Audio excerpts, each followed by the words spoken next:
Incident at Hawks Hill by Alan W. Eckert, Chapter 4. The big female badger did not return immediately to her den after her encounter with the boy.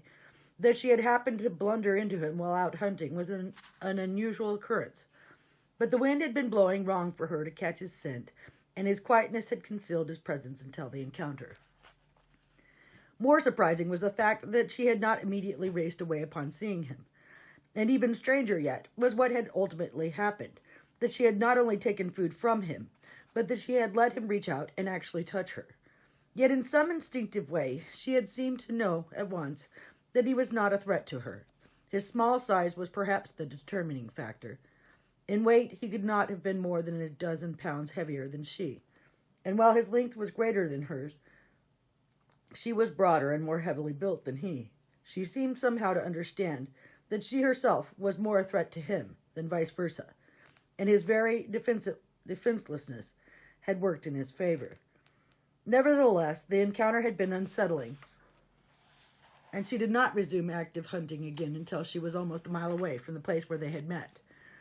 The 4 baby mice were a delicacy to her, but they had little more than whetted her appetite. Normally she was a nocturnal animal, preferring to do her hunting by night, and rarely seen, even at a distance, by man. These days, however, she was almost constantly hungry, and was abroad hunting nearly as much in the daytime as at night, with much of what she caught and ate going towards development of milk in her mammary glands for the sustenance of the 3 offspring in her den. In the 33 days since their birth, they had grown considerably, but they were still relatively helpless, and as blind as the day they were born. For a while yet, they would be wholly dependent upon her, but within 2 weeks their eyes would open, and they would then be ready for weaning. At that time she would begin bringing them actual prey: prairie dogs, chipmunks, snowshoe rabbits, prairie chickens, mice, and in the den they would growl and snarl over it and tug at it, have mock battles over it, pounce upon it ferociously, and pretend over and again to kill it, and then eventually gorge themselves on it. At this point the female's burden would ease somewhat, because as soon as the young began taking solid food, then her mate, who was still hovering in the area and occasionally seen, would also hunt to help supply their ever-growing needs. The birds and amphibians, reptiles and small mammals he caught, he would bring to the den area and drop on the ground there, leaving them for the female to take down to the pups, when next she emerged or returned from her own hunting. As these 3 offspring grew ever bigger, it would take the combined efforts of both parents to adequately supply their demands for food. It would be a busy time for the adults, and not until mid-July, when the pups were 2/3 grown, would they finally emerge for the first time from the den in which they had been born. And at that time they would begin to accompany their mother to learn from her the techniques of hunting their own prey. For the time being, however, she would continue to hunt prey for her own consumption, and it was to this end that most of her energies were concentrated. As was frequently the case, she headed towards the biggest prairie dog town in this area, the one which began about 3 miles to the west of her den. Hundreds of foot-high mountains of bare earth indicated the presence of the burrows they made, but this prairie dog town, though substantial in size, a half-mile wide and about 4 miles long, was really quite small as such concentrations went, and probably had fewer than 1,000 rodent residents. This Winnipeg area was near the northernmost limits of the black-tailed prairie dog's range, and the grass here was heavier and taller than the species generally preferred, even though much of it within the immediate area of the town had been eaten, torn down, or trampled. Farther to the south and west, in the Dakota Territory and beyond, where the grass was shorter and much more sparse than here, the prairie dog populations were truly enormous. One such prairie dog town began in the Dakota Territory, and stretched far out into the land of the Cheyennes. It was just over 100 miles in width, and fully 250 miles in length. Within its confines lived the staggering population of over 400 million black-tailed prairie dogs, and Texas was right now in the midst of a campaign to eradicate the species, said to number over 700 million there, because they competed with the cattle for food.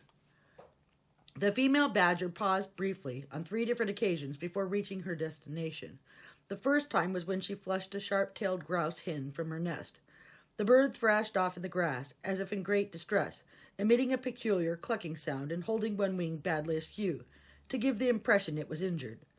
But she had waited too long to leave the nest, and the badger spied the clutch of 11 eggs in a faint depression of bare ground under the sheltering grass. She gave no further heed to the frantic bird, but went to the nest hollow, and one by one crushed the pale olive, cinnamon-speckled eggs between her teeth, and then lapped up the contents. The grouse was still clucking distressedly in the grass some distance away when the badger finished.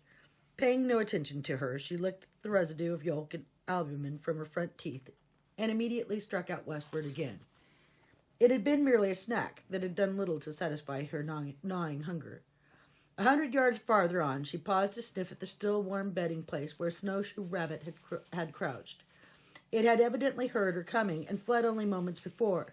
She wasted no time in fruitless search for it.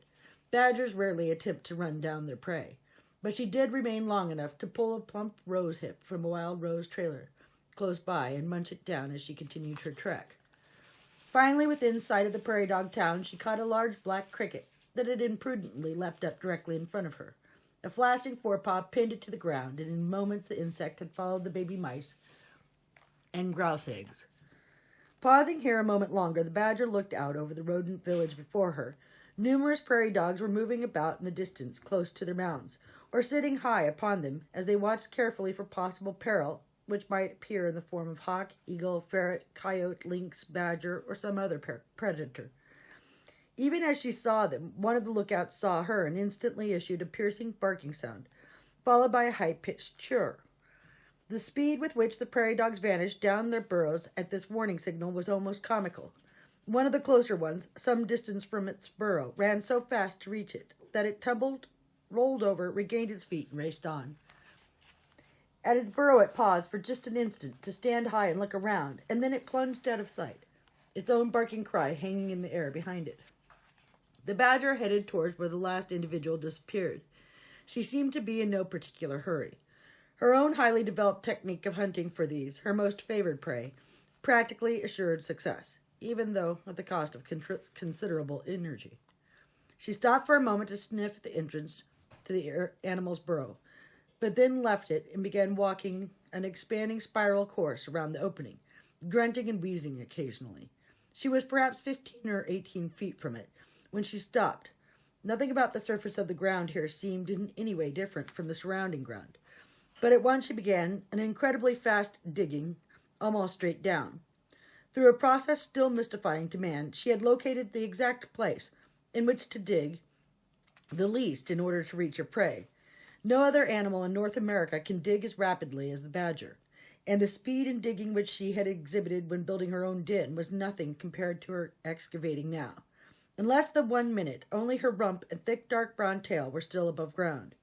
Within 90 seconds, she was completely out of sight, though dirt still flew in abundance out of the hole, and her wheezing grunts could still be heard. Just short of 3 minutes from the time she began digging, she had tunneled down nearly 6 feet, and her peculiar sensitivity had enabled her to intersect the prairie dog's tunnel only a foot or so from its den.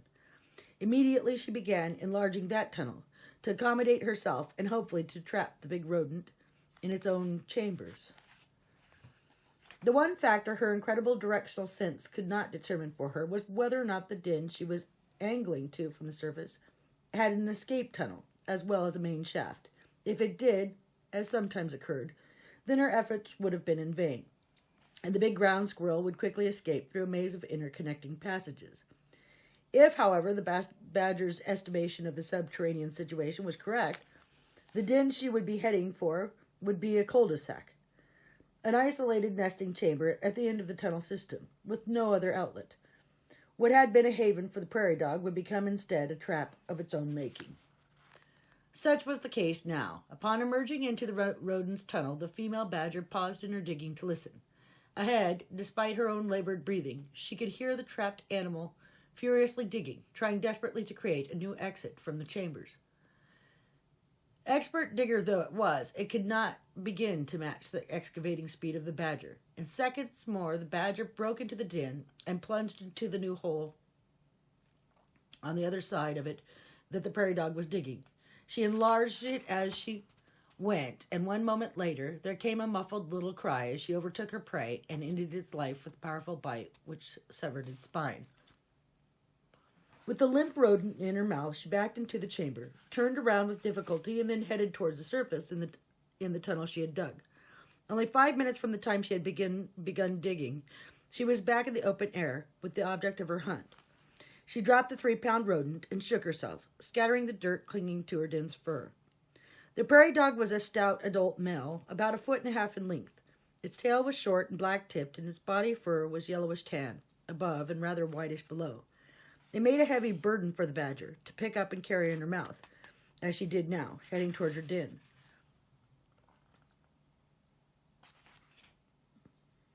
She was still about 1/2 mile from her own quarters, huffing and grunting with her efforts, when a powerful and intriguing odor assailed her nostrils.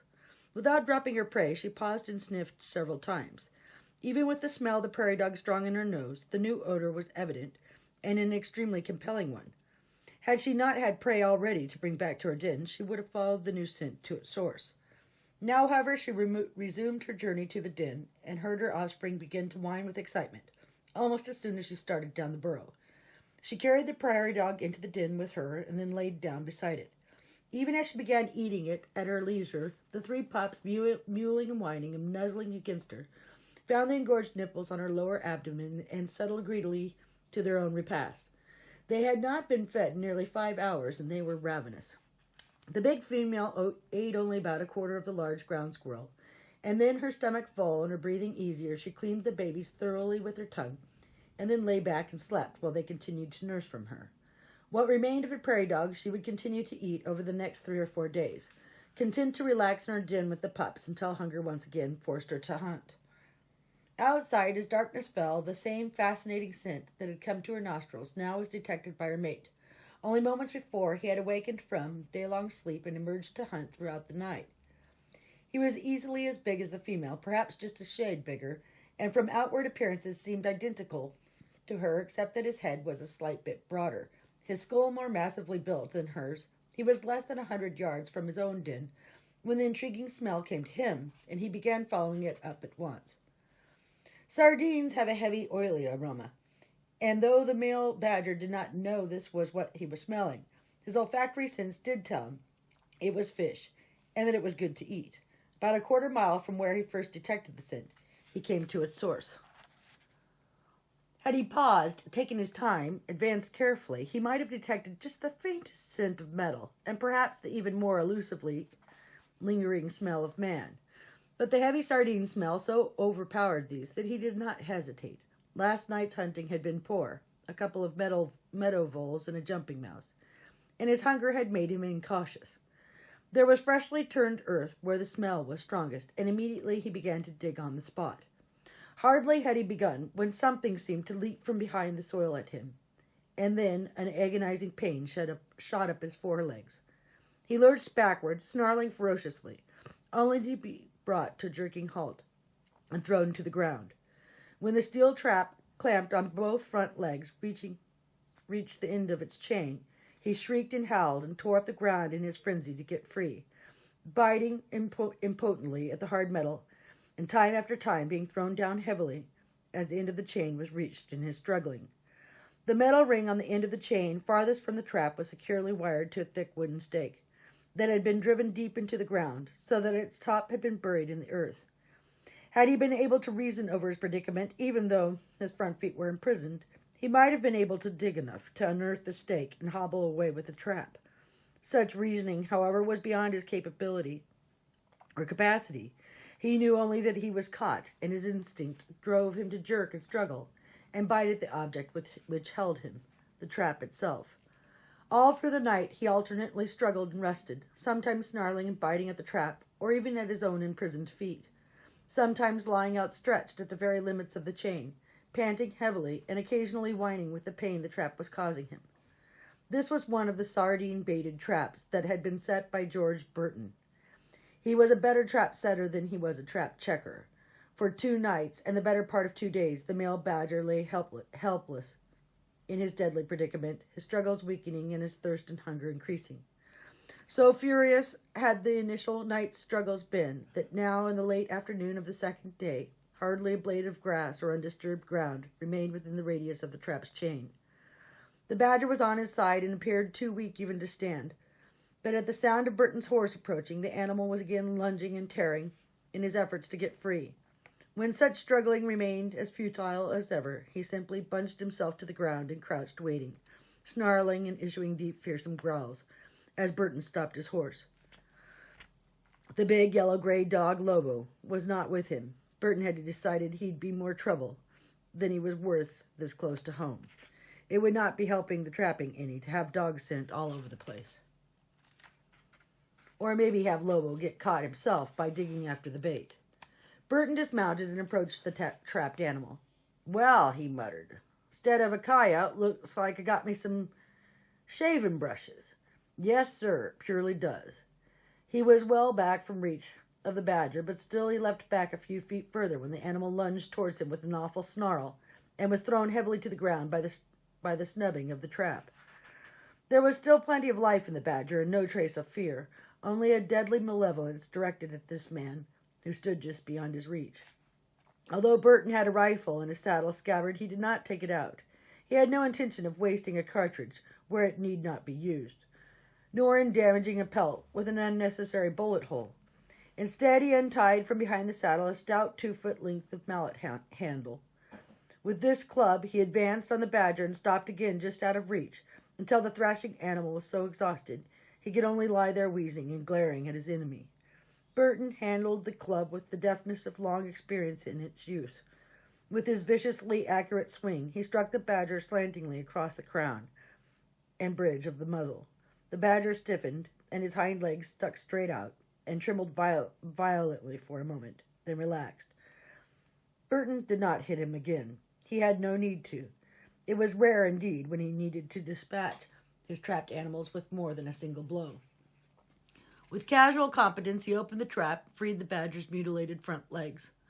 Wrinkling his nose at the stench of the badger's musk in the area, he then tied a length of rawhide cord to those legs and lifted the animal. "Lord Almighty," he muttered, "if you ain't just about as heavy as that little MacDonald child."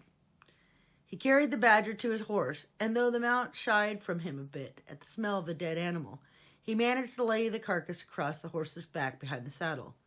He reached under the belly of the horse, pulled the trailing end of the cord to him, and tied it snugly to the badger's hind feet. Then anchored the animal even more firmly in place by tying the tail end of the cord to a small metal ring on the saddle. It took him a little longer to dig up the stake holding the trap, but soon he was all loaded and ready to leave.